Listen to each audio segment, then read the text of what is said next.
स्वागत है दोस्तों आपका हमारे YouTube चैनल पे। बात करेंगे IRFC शेयर के बारे में। वीडियो के एंड पर बात करेंगे डिविडेंड और कुछ नए बोनस और स्प्लिट शेयर्स के बारे में।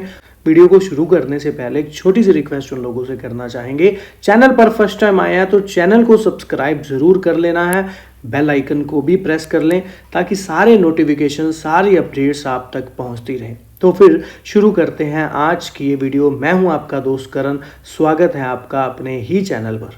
तो IRFC, NHPC, NBCC काफ़ी सारे स्टॉक्स पर यहाँ पर बताया जा रहा है। मार्केट एक्सपर्ट्स ने खरीदारी के लिए कुछ शेयरों की यहाँ पर सिफारिश की है और कह रहे हैं माला माल कर देंगे ये शेयर। तो अगर आप शेयर बाजार में नई खरीदारी के लिए कुछ स्टॉक्स की तलाश में हैं तो आप ET Now स्वदेश के एनालिसिस और मार्केट एक्सपर्ट द्वारा सुझाए गए कुछ शेयरों पर नजर डाल सकते हैं। ET Now स्वदेश के मार्केट एक्सपर्ट अजीत मिश्रा और गौरांग शाह ने निवेशकों के लिए कुछ शेयरों की सिफारिश की है और इन शेयरों और समझने की कोशिश करते हैं कि एक्सपर्ट का नजरिया क्या है, कौन सी रणनीति है जिसकी वजह से यहाँ पर तगड़ी कमाई का मौका मिल सके। तो हमें बात करनी IRFC के बारे में। IRFC पर इनका क्या व्यू है वो समझेंगे। शाह ने ये कहा है कि IRFC एक मजबूत रेलवे कंपनी है, वो तो बनी बात है, लेकिन इसमें सभी रेलवे कंपनियां चाहे वह कुछ सरकारी हो या प्राइवेट है लंबी अवधि में अच्छा प्रदर्शन करें। लेकिन एक पॉइंट साथ में इन्होंने ये भी दिया है, सरकार भारतीय रेलवे में बदलाव को बेहतर बनाने पर ध्यान केंद्रित कर रही है और इस तरह की कंपनियों में ग्रोथ में वर्षों तक जारी रहेगी। तो अगर गवर्नमेंट का फोकस यहाँ पर बना रहे, सेवाएं जो हैं, बदलाव जो हैं देखने के लिए मिलते रहेंगे, तो नो डाउट आने वाले समय में बिल्कुल कंपनियां आगे बढ़ सकती हैं, ग्रोथ कर सकती हैं। उन्होंने कहा कि सभी रेलवे कंपनियों के पास मजबूत ऑर्डर बुक है, लगातार ऑर्डर मिलते जा रहे हैं और ये ऑर्डर पूरे होंगे तब इनकम और प्रॉफिट में वृद्धि होगी। दैट मीन कंपनी के रिजल्ट्स पर भी प्रॉपर नजर रखनी होगी। कहीं ना कहीं कंपनी के रिजल्ट से ही पता चलेगा कि कंपनियों के ऑर्डर्स पूरे हो रहे हैं, प्रॉफिटेबिलिटी बढ़ रही है या फिर कंपनियां वृद्धि नहीं कर पा। तो इस तरह से इनका व्यू है। आपको क्या लगता है आप भी कमेंट करके बता सकते हैं कि IRFC इन फ्यूचर आपको कहां देखने के लिए मिल सकता है, ऐसा होगा या नहीं। खैर ये तो मार्केट के सेंटिमेंट ही डिसाइड करेंगे, लेकिन फिलहाल एक व्यू की बात करें जो उन्हें लगता है तो वो यहाँ पर एक अच्छा है इन फ्यूचर और विद रीजन भी उन्होंने यहाँ पर बताया। लेकिन अब ये माला माल करेंगे या नहीं ये तो टाइम ही बताएगा। एक पॉइंट यहाँ पर और समझने वाला है, 3 साल में 500% रिटर्न देने वाली सरकारी कंपनी ने शुरू की नई सुविधा, एक्सचेंज को दी जानकारी। तो इंडियन रेलवे फाइनेंस कॉर्पोरेशन ने भारतीय रेल बिजली कंपनी लिमिटेड BRBCL के लिए 1125 करोड़ रुपए तक की रीफाइनेंसिंग सुविधा की शुरुआत की।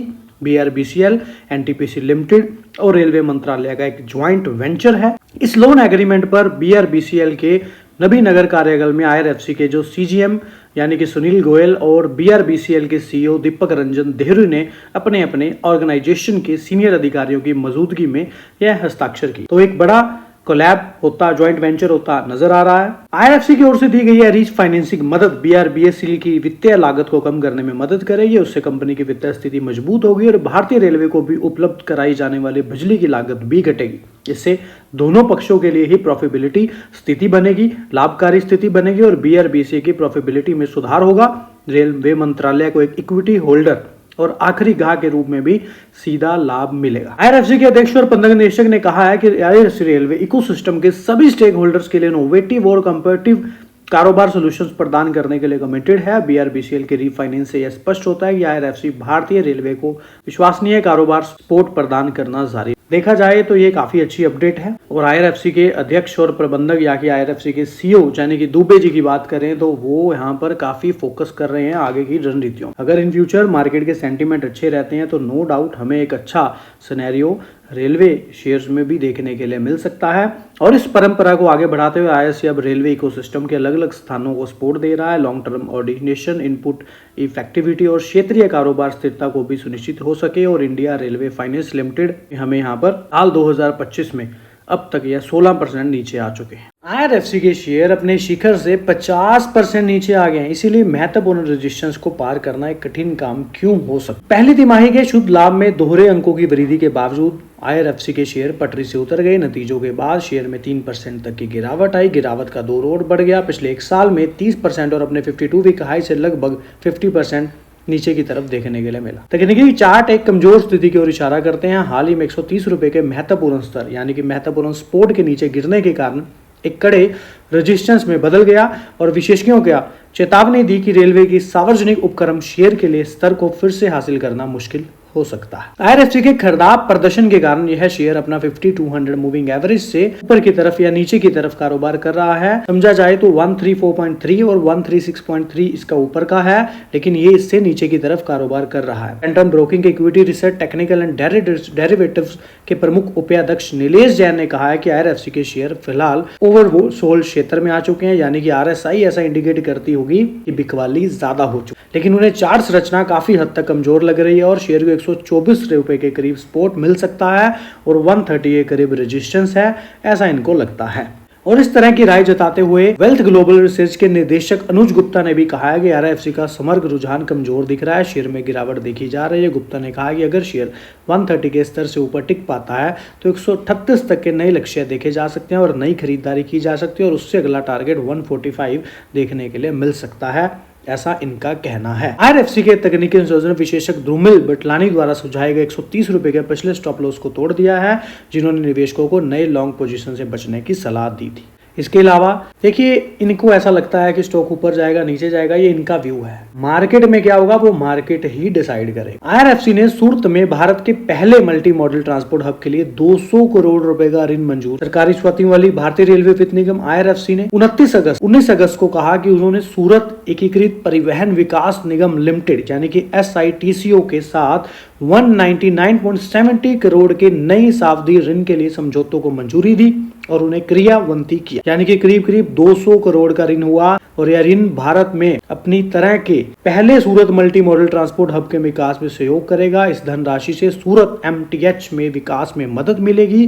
गुजरात के सबसे तेजी से बढ़ते शहरों में से एक में परिवहन के कई साधनों को एकीकृत करने और यात्रियों की कनेक्टिविटी में भी सुधार के लिए डिजाइन किया गया है। ऋण समझौते पर SITCO के नई दिल्ली कार्यालय, SITO के निदेशक मोहित कुमार और SITCO की कंपनी सचिव निर्मता मखारिया और IRFC के वित्त महाप्रबंधक आशीष सैनी ने हस्ताक्षर। तो ये एक बड़ी अपडेट हमें IRFC में आती नजर आई है, जो कि काफी अच्छी न्यूज है। 200 करोड़ का ऋण यहाँ पर मंजूर किया गया है और तो और कुछ इंपॉर्टेंट लेवल्स भी मैंने शेयर किए जो यहाँ पर बताए गए। तो IRFC शेयर मूल्य यानी कि नवरत्न रेलवे स्टॉक का व्यापार कैसे करें, तो यहाँ पर काफी सारी अपडेट्स दी जा रही हैं। समझेंगे भारतीय रेलवे वित्त निगम IRFC S&P ग्लोबल रेटिंग्स द्वारा दीर्घावधि जारी करता रेटिंग में संशोधन के बाद नवरत्न सार्वजनिक क्षेत्र की कंपनी IRFC चर्चा का विषय बनी हुई है। कंपनी ने IRFC ने आउटलुक को भी BB स्थिर से भी यानी कि पॉजिटिव कर दिया है। IRFC शेयरों में कुछ हलचल भी देखने के मिली, जहां पर 2% की तेजी आई, इंट्राडे हाई पर पहुंचता नजर आया। लगभग समझा जाए तो 2 बजे के आसपास IRFC शेयर में 0.39% की बढ़त के साथ कारोबार करते नजर आए और उसी समय रेलवे कंपनी के 87.5 लाख शेयरों का लेन देन भी हुआ। वर्तमान जो सभी प्रमुख मूविंग एवरेजेस हैं उससे फिलहाल स्टॉक नीचे ही कारोबार करता नजर आ। ET नाउ स्वदेश से बात करते एंजल वन के इक्विटी तकनीकी विशेषज्ञ राजेश भोसले ने कहा है कि IRFC के शेयरों में जून में सुस्ती का रुख, जून से ही सुस्ती का रुख है। सबसे ज्यादा तेजी शेयर बाजार में दिख रही है। रेलवे स्टॉक उन्होंने कहा, अभी के लिए मई महीने में हमने IRFC के शेयरों में जबरदस्त तेजी देखी थी, लेकिन शेयर फिर से मई के निचले स्तर को छू रहा है। IRFC के शेयरों के लिए इनकी जो सलाह है वो 115 रुपए पर स्टॉप लॉस की बात कही है इनके द्वारा, और किसी भी रिकवरी या उछाल की स्थिति में 145-150 के दायरे में जा सकते हैं, ऐसा इनको लगता है। ऐसा होगा यानी वो तो खैर मार्केट ही डिसाइड करेगा। IRFC भारतीय रेलवे के समर्पित वित्तीय शाखा जो 12 दिसंबर 1986 की हुई। रेलवे कंपनी 2021 में प्राथमिक बाजार में 26 रुपए प्रति शेयर के भाव पर शेयर जारी करके सार्वजनिक रूप से अपनी शुरुआत की और नो डाउट काफी अच्छा रिटर्न यहाँ पर बनता नजर। एक्सचेंज के आंकड़ों के अनुसार भी बात करें तो IRFC के शेयरों में 2025 में अब तक 16% और एक साल में 30% की गिरावट रही और 2 और 3 सालों में रेलवे के शेयरों में करीब 165 से 485% की बढ़ोतरी भी देखने के लिए मिली। स्टॉक की चालू कीमतों पर भारतीय रेलवे वित्त निगम लिमिटेड IRFC का अगर बाजार पूंजीकरण की बात करें तो 1.6 लाख करोड़ रुपए है। हाल ही के दिनों में रेलवे कंपनी ने एक्सचेंज फाइलिंग में 2 बड़े अपडेट भी दी, जिसमें हमने देखने के लिए मिला जो कि S&P ग्लोबल रेटिंग्स पर हमने बात की कि लॉन्ग टर्म क्रेडिट जो है 14 अगस्त लॉन्ग टर्म क्रेडिट रेटिंग और आउटलुक में भी संशोधन करते हुए स्थिर से पॉजिटिव कर दिया गया है। और नवरत्न रेलवे कंपनी यानी कि अंगुला सुगींदा रेलवे लिमिटेड ASRL के साथ रीफाइनेंस की बड़ी डील की घोषणा हुई। 2539 करोड़ रुपए की रिफाइनेंसिंग करेंगी। रेलवे लिमिटेड को रेलवे मंत्रालय द्वारा रेल विकास निगम लिमिटेड के माध्यम से 2009 में एसपीवी के रूप में शुरू किया गया। अंगुल सुकिंदा रेलवे ओडिशा में एक महत्वपूर्ण 113.4 किलोमीटर लंबी ब्रॉड गेज रेल लाइन का संचालन करती है, जो खनिज वाले क्षेत्रों को प्रमुख कोयला, इस्पात और बिजली और बंदरगाह केंद्रों से जोड़ती है। ET now Swadesh analysis market expert Rajesh Bhosale ने निवेशकों को राय देते हुए जून से ही स्टॉक जो सुस्ती के मोड में है और कोई मेजर ट्रांजैक्शन देखने को नहीं मिला। 12 मई को स्टॉक में एक स्ट्रॉन्ग गैप अप हुआ था। स्टॉक में उसके बाद एक स्ट्रॉन्ग रैली हुई थी। अभी स्टॉक उन्हीं लेवल्स को वापस है। इनके द्वारा जो लेवल्स दिए गए हैं वो हमने डिस्कस कर ही लिए, जो कि फिलहाल जो आपको पता ही है फॉर एजुकेशन पर्पस के लिए, किसी भी तरह का कोई सजेशन या रेकमेंडेशन नहीं है इसमें। या आईआरएफसी कहां दाव लगाने से होगा निवेशकों को फायदा, जाने एक्सपर्ट्स की राय। तो क्या है एक्सपर्ट्स की राय, समझने की कोशिश करेंगे। सो पहली तिमाही के नतीजे लगभग सभी कंपनियों ने जारी कर दी हैं। निवेशक अब सही स्टॉक चुनने में समय लगा रहे हैं। 15 अगस्त को सरकार की तरफ से जीएसटी रिफॉर्म ने भी एक बार पीएसयू स्टॉक की ओर निवेशकों का ध्यान खींचा। सो मौजूदा केंद्र की सरकार रेलवे इंफ्रास्ट्रक्चर को लेकर काफी महत्वाकांक्षी है और ऐसे में तिमाही नतीजों के सामने आने के बाद भी किसी रेलवे स्टॉक पर दाव लगाने से फायदा हो सकता है, तो इसकी चर्चा निवेशकों में देखें तो एसएमसी ग्लोबल सिक्योरिटीज की सीनियर रिसर्च एनालिसिस सीमा श्रीवास्तव ने क्या कहा है कि आईआरएफसी के लिए जो जून तिमाही के शानदार रही है। कंपनी ने इस दौरान 1740 करोड़ रुपए का रिकॉर्ड प्रॉफिट दर्ज किया, जो कि सालाना आधार पर 11% अधिक था और कंपनी का डेप्ट इक्विटी रेशो भी 7.44, जो कि काफी अच्छा। आगे वो कहते हैं कि ऐसे निवेशक जिन्हें हाई रिस्क ग्रोथ पसंद है उसके लिए यह स्टॉक अच्छा है। अप्रैल से जून 2025 के दौरान आरवीएनएल निगम ने चुनौतियों का सामना किया और उस दौरान कंपनी का प्रॉफिट यानी कि टैक्स भुगतान के बाद 40% घटा, रिवेन्यू भी 4.5% की गिरावट देखने के लिए मिली। तो हाई रिस्क ग्रोथ पसंद आईआरएफसी स्टॉक को बताया जा रहा है, जिसमें एक अच्छा सिनेरियो बनता नजर आ सकता है। किस रेलवे स्टॉक पर दाव लगाने से फायदा हो सकता है, इस सवाल पर इन्होंने ये बोला है कि मौजूदा स्थिति में आरवीएनएल के share wait and watch category में हैं और रेलवे विकास निगम के शेयरों को लेकर सतर्क रखने की जरूरत है। तो लॉन्ग टर्म के लिए आईआरएफसी स्थिरता के संकेत दे रहे हैं।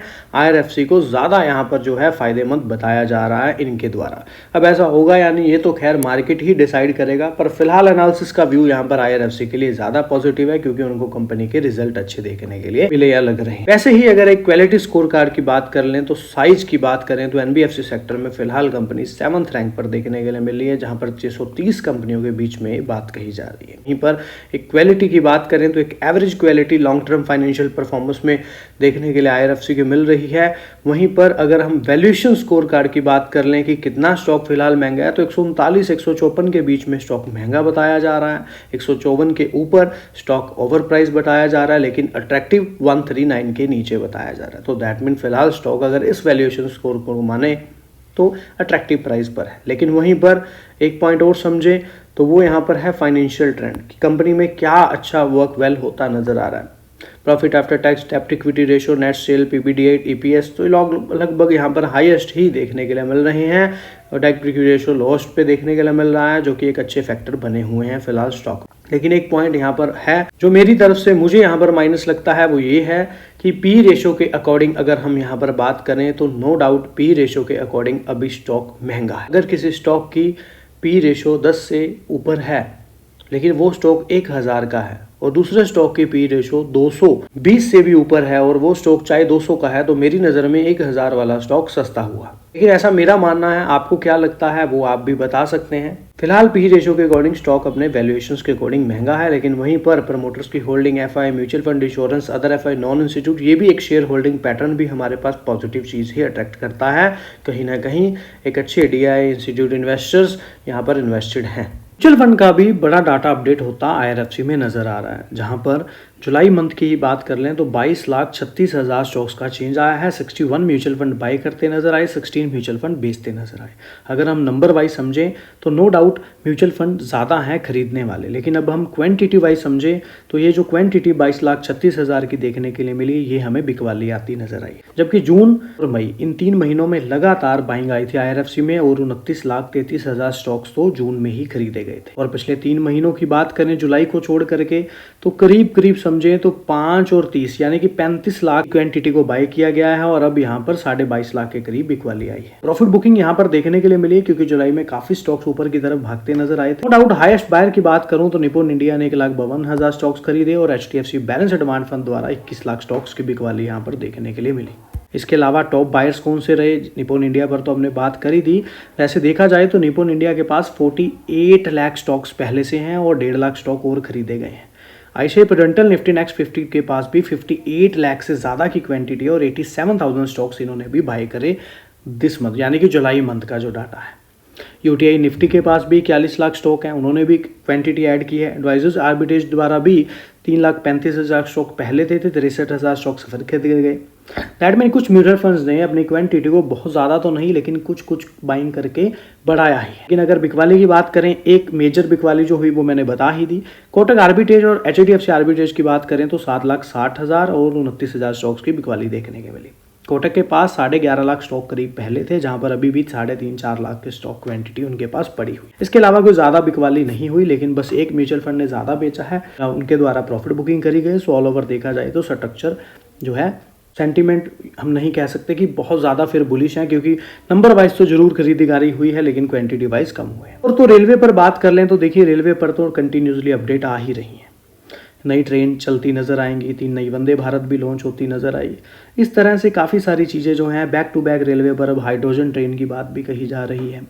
और फिर 2014 के बाद कर्नाटक के लिए भी रेल बजट 9 गुना बढ़ा दिया गया। अश्विनी वैष्णव जी ने यहाँ पर अपडेट दी।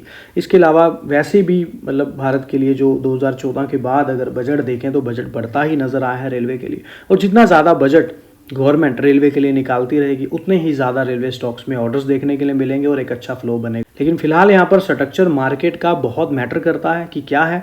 100 रुपये भी देखिए निवेश करना है तो 5-5 करके 20 बार में निवेश किया जा सकता है। जैसे जैसे स्टॉक 10-10 पॉइंट गिरता है थोड़ा थोड़ा एक्युमुलेशन किया जा सकता है, जिससे लंबे समय में काफ़ी अच्छे रिटर्न बन सकते हैं। देखिए फिलहाल बिजनेस फंडामेंटल में कोई सिनेरियो दिक्कत वाली बात तो नहीं है, लेकिन एक पॉइंट हमेशा साथ है कि गवर्नमेंट का पैसा अगर बजट निकाला जा रहा है तभी इनमें हमें कोई काफ़ी अच्छा सिनेरियो बनता नजर आ सकता है। Ma'am according to P ratio sector wise समझने की कोशिश करें तो पी रेशो के अकॉर्डिंग अगर वैल्यूएशंस की बात करें तो कहीं ना कहीं महंगे हैं। अगर समझे तो मीडियन में देखने के लिए मिल रहे हैं, लेकिन अगर समझे पावर फाइनेंस और रेक लिमिटेड से तो कहीं ना कहीं 10 से ऊपर पी जो है कहीं ना कहीं कुछ वैल्यूएशन जो है अभी भी महंगे हैं। अगर पी रेशो के अकॉर्डिंग समझने की बात करें तो दैट मीन वैल्यूएशंस के अकॉर्डिंग अभी भी स्टॉक थोड़ा महंगा। लेकिन अगर इसके अगले पॉइंट को समझें तो वो पॉइंट है कंपनी के बैक टू बैक क्वार्टर के रिजल्ट जो है बहुत बढ़िया आते नजर आ रहे हैं। दैट मीन कहीं ना कहीं कंपनी ने नवंबर 2024 में कहीं ना कहीं 6900 का प्रॉफिट बनाया था और जून में 6700 से 66 करोड़ का, और लास्ट क्वार्टर में भी 623 करोड़ की सेल्स यहाँ पर रही, प्रॉफिट सेल्स रही। और अब इस बार कंपनी की सेल्स में एक बड़ा जंप देखने के लिए मिला। और अगर प्रॉफिट की बात करें के लिए तो 1740 करोड़ का प्रॉफिट कंपनी को फिलहाल इस क्वार्टर में बनता नजर आया है।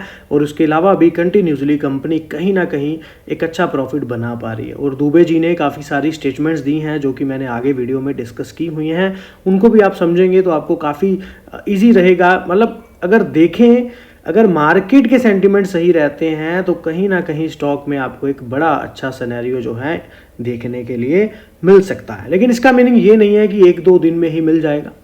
हो सकता है अभी मार्केट में थोड़ा फॉल हो। अगर 20 रुपये भी निवेश करने हैं तो 10-10 5-5 करके यहाँ पर 5-6 बार में जैसे निवेश करें। 100 रुपये भी निवेश करने हैं तो 20 बार में निवेश करें।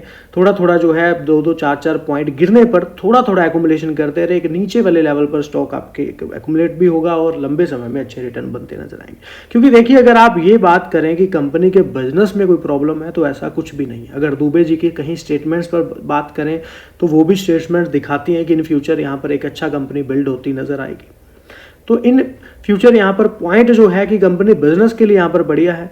सेकंड क्या चाहिए? सेकंड चाहिए गवर्नमेंट का यहाँ पर जो है बड़ा इन्वेस्टमेंट जो है रेलवे पर होता रहे, तो रेलवे स्टॉक्स में काफ़ी अच्छा जो है सिनेरियो इन फ्यूचर एक बार फिर से देखने के लिए मिल। ईयर ऑन ईयर देख ले तो भी कंपनी की सेल्स में एक अच्छा जंप है और नेट प्रॉफिट में भी कंपनी की एक अच्छा जंप देखने के लिए मिल रहा है। नो डाउट अगर आप यहाँ पर लास्ट जो है 2025 में कंपनी की अगर आप यहाँ पर सेल्स देखेंगे तो 2024 में इस दोनों में कोई सेल्स में बड़ा फर्क नहीं है, लेकिन आप अगर प्रॉफिट देखेंगे तो प्रॉफिट में आपको एक जंप देखने के लिए मिल रहा है।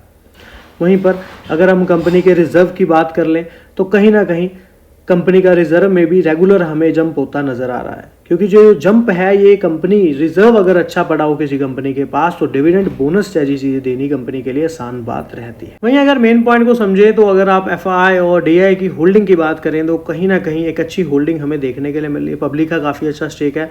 Number of share holding pattern की बात करें तो शेयर होल्डर्स में कुछ फॉल हमें होता है यहाँ पर नजर आया है। कहीं ना कहीं जो है नंबर ऑफ शेयर होल्डर्स यहाँ पर कम हुए हैं, लेकिन ऑल ओवर स्ट्रक्चर को समझे तो एक अच्छा एफआईडीआई का स्टेक बना हुआ है, पब्लिक का स्टेक बना हुआ है, प्रमोटर्स की होल्डिंग ऑलरेडी बनी हुई है। जल्द ही मेट्रो परियोजना के लिए रोलिंग स्टॉक का वित्त पोषण करेगी। भारतीय रेलवे के लिए समर्पित गैर एनबीएफसी कंपनी भारतीय रेलवे गैर बैंकिंग वित्तीय कंपनी एनबीएफसी भारतीय रेलवे वित्त निगम या आईआरएफसी और मेट्रो प्रणाली के लिए रोलिंग स्टॉक खरीदने को वित्त पोषित पर विचार कर रही है, जिसका उद्देश्य है भारतीय रेलवे के मुख्य वित्त पोषण से विविधता लाना है। आईआरएफसी के अध्यक्ष, प्रबंध निदेशक और मुख्य कार्यकारी अधिकारी मनोज कुमार दुबे ने ईटी इंफ्रा रेल शो में मुख्य भाषण में कहा है कि हम मेट्रो रेलवे परियोजना में से एक के साथ एक समझौते पर हस्ताक्षर करने के कगार पर हैं, जहां हम पहली बार उनके रोलिंग स्टॉक को उसी तरह से वित्त पोषित करने जा रहे हैं जैसे हम भारतीय रेलवे के लिए कर रहे हैं। आईआरएफसी ने पारंपरिक रूप से भारतीय रेलवे द्वारा रोलिंग स्टॉक परिसंपत्तियों की खरीद को वित्त पोषित किया है। तो बहुत ही बढ़िया जो है यहाँ पर अपडेट दुबे जी द्वारा दी गई।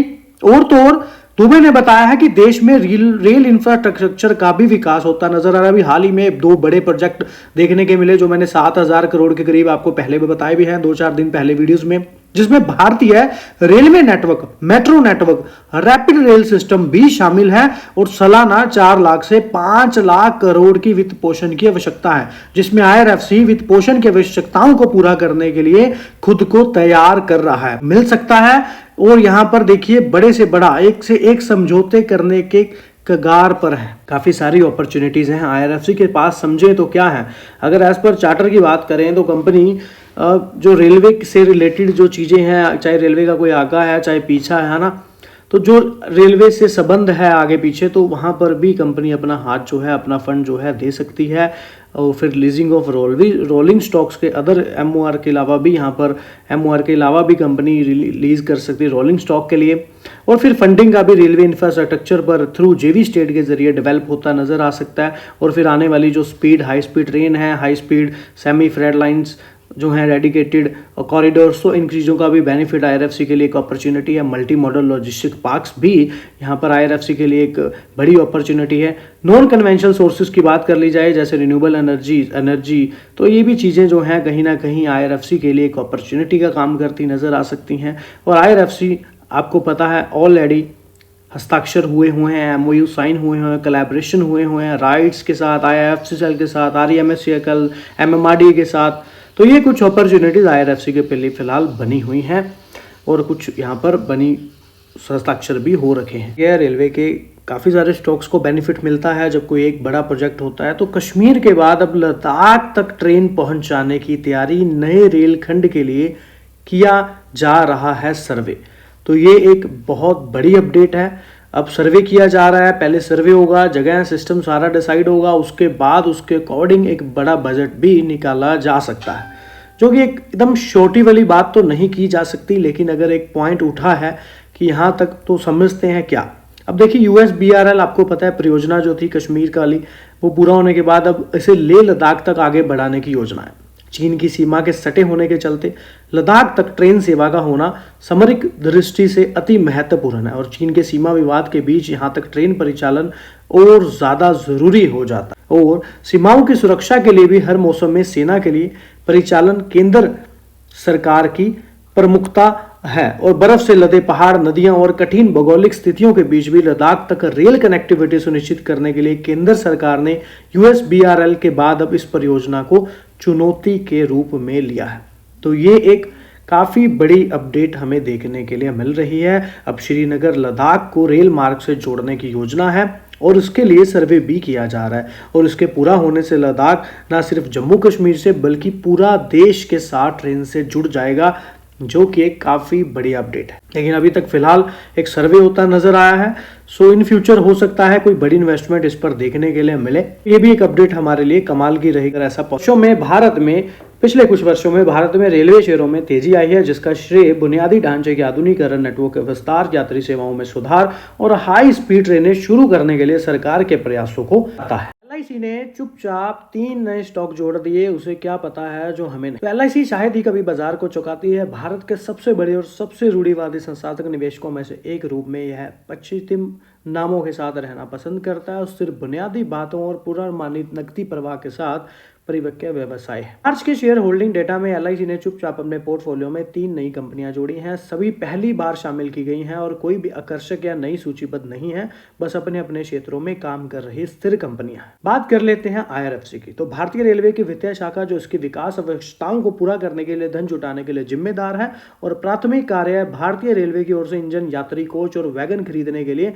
धन जुटाना और साथ ही रेलवे परियोजनाओं को वित्त पोषित करना है। तो 4-5 पॉइंट हैं, स्टेप बाय स्टेप समझने की कोशिश करते हैं। आईआरएफसी सार्वजनिक क्षेत्र के संस्थाओं जैसे आरबीएनएल और आईकॉन को ऋण देता है, लोन देता है और 31 मार्च 2025 तक आईआरएफसी के पास 4.6 ट्रिलियन की प्रबंधन के तहत संपत्ति यानी कि एयूएम थी, जिसमें से 99% रेल मंत्रालय से प्राप्तियां थी। 4.6 ट्रिलियन की प्रबंधन के तहत एयूएम की बात कही जा रही है, जिसमें से आरबीएनएल और इनकॉन को भी ऋण जो है दिया गया है। वहीं पर इतनी अधिक संधारण जोखिम भी पैदा करती है और प्रत्येक वित्तीय वर्ष में रेल मंत्रालय आईआरएफसी को अपनी वित्तीय आवश्यकताओं के बारे में सूचित भी करता है, जिसे आईआरएफसी बाजार उधार के माध्यम से पूरा करता है। और इस प्रकार इस पोर्टफोलियो संकेंद्रण का अर्थ है कि आईआरएफसी का विकास पूरी तरह से इन बजटीय संस्थानों पर निर्भर है और यह जोखिम आईआरएफसी के स्थिर एयूएम में स्पष्ट है, यानी कि 2023 और 24 में 4.6 ट्रिलियन।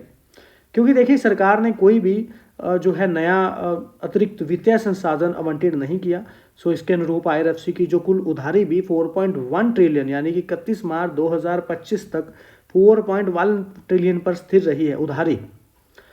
वित्त वर्ष 25 के लिए वृद्धिशील स्वतंत्र केवल 73 बिलियन था, 73.8 बिलियन। लेकिन वहीं पर इसी अति निर्भरता को कम करने के लिए आईआरएफसी ने उन संस्थाओं को वित्त पोषित करके विविधीकरण की योजना बना रहा है और भारतीय रेलवे के साथ आगे या पीछे का संबंध है। यह वर्तमान में इसी विविधीकरण का समर्थन करने के लिए, मतलब कि उसको अपग्रेड करने या बढ़ाने के लिए, उसका सपोर्ट करने के लिए सिस्टम और प्रक्रियाएं स्थापित कर रहा है। क्योंकि देखिए जैसे दुबे जी ने काफ़ी अच्छी स्टेटमेंट्स दी थी जो हमने आपके साथ शेयर करी थी, और स्थिर एयूएम के साथ आईआरएफसी की जो वित्तीय स्थिति में कोई भी वृद्धि नहीं हुई है, क्योंकि वित्त वर्ष 25 में जो शुद्ध ब्याज आए हैं वो 2% बढ़कर 67.7 बिलियन हो गई है और जो शुद्ध ब्याज मार्जिन है उसमें भी 4 आधार अंकों की वृद्धि के साथ 1.42 का सपोर्ट मिला। यह समझना भी महत्वपूर्ण है कि आईआरएफसी अपनी रिटर्न कैसे कमाता है। और वहीं पर ये लागत है प्लस मॉडल का पालन करता है, मतलब कि जो अपनी उधारी लागत है, हो सकता है कुछ समझ ना आ रहा हो या फिर कुछ मतलब बोरिंग टाइप हो, लेकिन ये देखिए पॉइंट तो जो है वो तो बदलने नहीं वाले, लेकिन कुछ तो समझ आ रहा होगा इन पॉइंट्स में आप। देखिए जब लागत पल्स मॉडल का पालन करता है और अपनी उधारी लागत पर मार्कअप अर्जित भी करता है, मतलब कि रेल मंत्रालय के साथ एमओआर के साथ समझौते के तहत, जो रेल मंत्रालय के साथ एमओआर यानी कि समझौते के तहत रेलवे आईआरएफसी को अर्धवार्षिक किस्तों में चुकाता है, जिसमें फंड की लागत और सहमत मार्जिन शामिल होता है। और अगर बात करें पिछले वर्ष की तुलना में शुद्ध प्रॉफिट की, तो 1.4% बढ़कर 65 बिलियन हो गया, यानी कि 0.1% ही सुनिश्चित करते हैं और इसका लाभ मोटे तौर पर इसकी शुद्ध आय ब्याज के अनुरूप बना रहे। इसके अलावा समझे तो देखिए कंपनी की जो कुल संपत्ति पर रिटर्न है 25 में और 24 दोनों के लिए 1.3 अपरिवर्तित रहा है। तो रेल मंत्रालय ने वित्त वर्ष 26 के लिए कोई लक्ष्य निर्धारित नहीं किया और जिसका अर्थ है कि वित्त वर्ष 26 में वृद्धि स्थिर रहने की संभावना है। तिमाही में एलआईसी की बात कर लें तो आईआरएफसी में 1.5% हिस्सेदारी खरीदी है एलआईसी ने, क्योंकि देखिए मूल्यांकन के दृष्टिकोण से समझें तो आईआरएफसी फिलहाल 3.5 के प्राइस टू बुक वैल्यू पर मल्टी पर कारोबार कर रहा है, जो 4 साल के औसत पर 1x से अधिक है। तो यहाँ पर काफ़ी सारी चीज़ें हमने यहाँ पर समझी कि रेल मंत्रालय के साथ जो समझौता हुआ है उसमें अर्धवार्षिक किस्तों में चुकाता है और जिसमें फंड की लागत और सहमत मार्जिन भी शामिल होता है। इसके अलावा देखिए 26 में कोई वृद्धि स्थिर रहने की संभावना बनती नजर आ रही, क्योंकि कोई भी लक्ष्य अभी निर्धारित नहीं होता नजर आ रहा। बाकी दुबे जी ने जो स्टेटमेंट्स दी थी वो आप अलग से समझ सकते हैं, क्योंकि उनकी स्टेटमेंट्स भी काफ़ी अच्छी दी गई हैं, आगे भी मैंने शायद डिस्कस करी हुई हैं। इसके अलावा देखिए एयूएम पे हमने बात करी है कि कंपनी का इस समय उधारी बहुत है, जो कहीं ना कहीं जोखिम भी पैदा करती है। लेकिन ये अलग बात है कि फिलहाल मतलब जो समझते हैं सिस्टम को, क्योंकि भारत आपको पता है गवर्नमेंट का फोकस रेलवे पर बना रहता है, तो जिस वजह से यहाँ पर अगर गवर्नमेंट पैसा लगाती रहेगी, रेलवे पर, तो कहीं ना कहीं इन कंपनियों को भी बड़ा फायदा इन फ्यूचर मिलता नजर आ सकता है। दूसरा पॉइंट यहाँ पर समझे तो कंपनी हर साल करीब 2 डिविडेंड देती नजर आ रही है। 2023 में 2 डिविडेंड मिले, 2024 में 2 डिविडेंड मिले और फिलहाल 25 अभी चल रहा है तो 1 डिविडेंड देखने के लिए मिल चुका। यहाँ पर अश्विनी वैष्णव जी ने अगले 2 से 3 वर्षों में 100 अमृत भारत, 50 नमो भारत और 200 वंदे भारत तक की यहाँ पर निर्माण के लिए ट्रेनों की बात यहाँ पर कही। इसके अलावा समझे तो यहाँ पर 2025-26 के बजट में जो भारतीय रेलवे के उन्नयन पर सरकार का ध्यान जारी है, 2.52 लाख करोड़ रुपए का आवंटन किया गया और वैष्णव जी ने 4.6 लाख करोड़ रुपए की नई परियोजना पर भी प्रकाश डाला। देखिए, जब रेलवे पर बड़ी इन्वेस्टमेंट होती रहेंगी तो रेलवे की कंपनियों को उनका बेनिफिट मिलता ही रहे। अगर इस बात को शॉर्ट में समझेंगे तो भी एक ही लाइन बनती है, लंबे में समझेंगे तभी एक बात बनती है। अगर गवर्नमेंट का, सरकार का निवेश पूंजीगत रेलवे पर बढ़ता है तो नो डाउट रेलवे से रिलेटेड जो कंपनियां हैं उन सभी कंपनियों पर ही कैसे ना कैसे करके इफेक्ट जरूर पड़ता है, क्योंकि कोई ना कोई प्रोजेक्ट, कोई ना कोई कर्म, कोई ना कोई कार्य कंपनी कर रही है। ये हमको पता होना चाहिए कि हमारी कंपनी जो है, जो हम पर निवेश कर रहे हैं, उसका बिजनेस जो है वो बिजनेस उससे रिलेटेड है या नहीं। तो IRFC का सबसे बड़ा मेन सिनेरियो क्या रहता है आपको पता है, पेपर देना, नई परियोजना। अब कंपनी नवरत्न स्टेटस पर भी है, 1000 करोड़ तक का खुद का डिसीजन ले सकती है और काफी सारी एडवांटेज भी हैं जो अभी यहाँ पर आगे दुबे जी ने जो कहा है वो मैंने शेयर किया हुआ, जिससे काफी चीजें क्लैरिटी से पता चलती हैं। अगले 4 से 5 वर्षों में पूरा हो जाएंगे और इन परियोजना में नई रेलवे लाइनें बिछाना भी है, पुनः विकास करना भी है, फ्लाईओवर भी है और अंडरपास का निर्माण करना भी शामिल है। और 31 मार्च तक तो 1400 कोच पूरे होने की उम्मीद भी बताई गई है और 25-26 में 2000 नए टर्नल कोच का लक्ष्य है और 1000 नए फ्लाईओवर को मंजूरी भी दे दी गई है। और कंपनी है पतंजलि फूड्स, जो अपने शेयर धारकों को तोहफा देते हुए हर एक शेयर पर 2 बोनस शेयर फ्री में मिलते नजर आएंगे। लेकिन अभी तक इस कंपनी ने यहाँ पर रिकॉर्ड डेट की घोषणा नहीं की है, तो रिकॉर्ड डेट की घोषणा जल्द ही की जाएगी। लेकिन कंपनी ने यहाँ पर जो एक्सचेंज में जानकारी दी है, बैठक में, बोर्ड में गुरुवार को ही बैठक में 2.1 बोनस शेयर जारी करने की सिफारिश की। तो फिर रिकॉर्ड डेट जब तय होगी तभी पता चलेगा क्या सिनेरियो है। लेकिन फिलहाल 2.1 का बोनस रेशो यहाँ और दूसरा HDFC बैंक का भी बोनस जो है, जो बाकी देखिए वीडियो हमने बनाया है एजुकेशन पर्पस के लिए। कोई डिसीजन ले, किसी भी तरह का निवेश करें, फाइनेंशियल एडवाइजर की सलाह जरूर लें। बड़ी बात, खुद भी स्टडी जरूर किया करें। सो चैनल पे आए सभी लोगों का तहे दिल से धन्यवाद।